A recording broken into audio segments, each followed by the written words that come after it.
Chief Adelik Coker, a man whose wealth was a Lagos legend, felt a profound emptiness as his Bentley navigated the gridlocked streets of Ikeja. The city's vibrant chaos was a stark contrast to his terror, lonely existence. It was then that he saw her, a girl, barely a woman, with eyes that held a lifetime of hardship, her hand outstretched by his window. He instructed his driver to stop, a command met with a worried glance.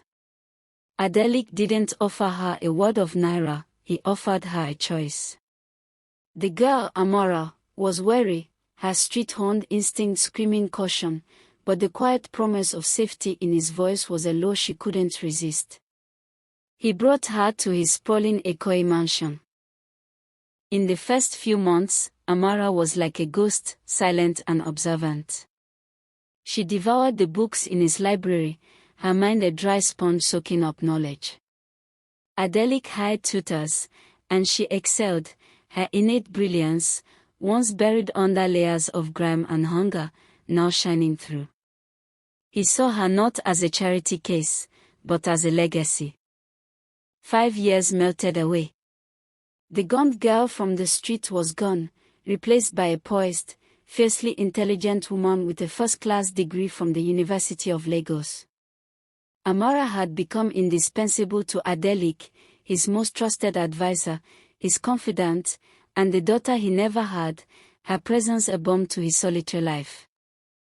The prodigal son, Femi Coker, returned from a decade of indulgence in London, trailing the scent of expensive cologne and entitlement. He found his father utterly captivated by this stranger.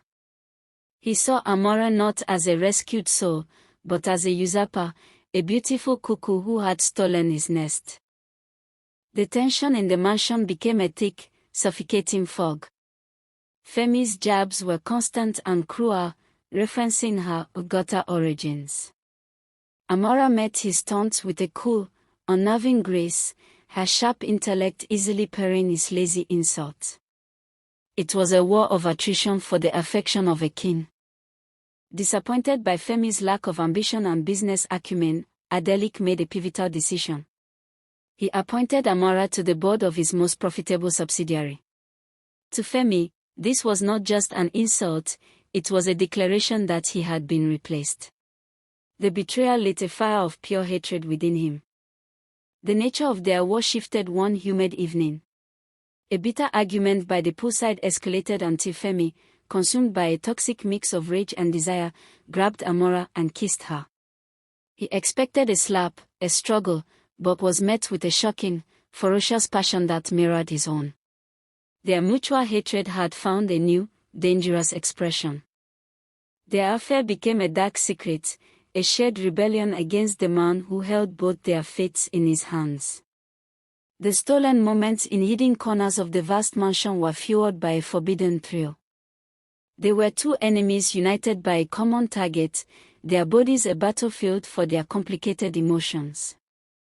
One night, tangled in Femi's sheets, Amora confessed her truth.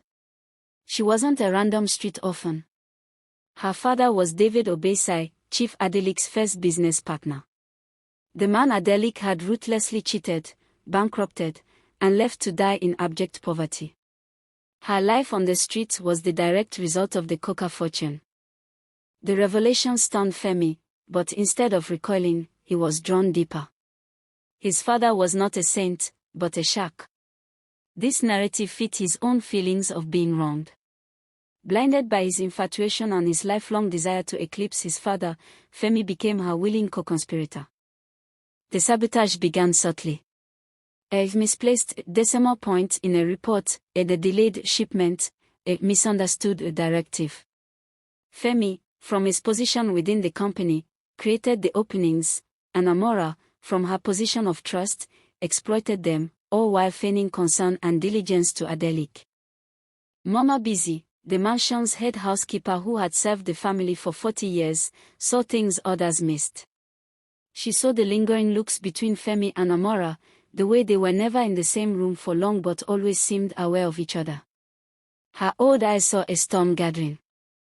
She tried to warn the chief, speaking in Yoruba proverbs about the danger of nurturing a snake in one's own house. Adelik, utterly besotted with Amora and her loyalty, dismissed her concerns as the jealous ramblings of an old servant, chiding her for her insolence. He had become deaf to wisdom. Amora grew bolder. She convinced Adelik to grant her power of attorney, arguing it was necessary to act swiftly on his behalf when he traveled. He agreed without hesitation, a fatal mistake. It was the key she needed to unlock the entire kingdom and burn it to the ground. Femi's conscience began to stir. He was in love with Amora, but the cold, methodical precision of her vengeance began to frighten him. This wasn't just about getting back at his father anymore, it was about total annihilation. He was a pawn in a game far more ruthless than he had ever imagined. The final blow was a masterpiece of corporate destruction. Using the power of attorney, Amora initiated a series of leveraged buyouts and asset transfers, a complex web of transactions that effectively bled the Coca empire dry in less than 72 hours. The company collapsed like a house of cards. Adelik sat in his study, a broken titan amidst the ruins of his life's work, when Amora walked in. She placed the final document on his desk, the deed transferring ownership of his mansion to her. She finally looked at him with her true eyes, not of a grateful child, but of a predator. "My father's name was David Obesai," she said softly. As the weight of her words crushed him, Femi entered the room. Adelik looked at his son, a desperate plea for help in his eyes. But Amora just smiled a cold, triumphant smile. "Your son was a great help," she said, sealing Femi's fate and revealing the full, staggering depth of the betrayal. Amora left them both in the suffocating silence. Adelik Coca, the billionaire, was a king with no kingdom, a father with no children, left with nothing but the all-consuming regret of his one and only act of charity. He hadn't saved the girl from the street, he had invited his own destruction into his home. Why did this billionaire regret saving a homeless girl? Could you spot a traitor in your own home? What happens when kindness backfires? A billionaire's cautionary tale. If you like this African Stories tales, do well to share, likes and subscribers for more African stories like this. Thank you for watching to our